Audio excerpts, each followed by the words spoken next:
దేవుని సేవ విషయమై, దేవుని పరిచర్య విషయమై ప్రార్థన చేయాలి, పరిచర్య చేయాలనేదే. వాళ్ళు వచ్చారు కాబట్టి అప్పగించాడు బాధ్యత, వారు వచ్చారు కాబట్టి సువార్త ప్రకటించే బాధ్యత వారికి ఇచ్చాడు.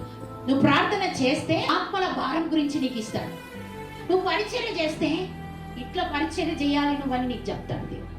నువ్వు వాక్యం ఎవరికన్నా ప్రకటిస్తే ఇట్లా కాదు ఇట్లా చెప్పాలని చెప్తాడు ఆయన. ఆ బాధ్యత నీకు ఇస్తాడు. నువ్వే చెప్పనప్పుడు, నువ్వే ముందుకు రానప్పుడు ఆయన బలవంతంగా నీకు తోయలేడు. మనం ఒక్క అడుగు ముందుకేస్తే 10 అడుగులు దేవుడు మనతో ఇప్పిస్తాడు.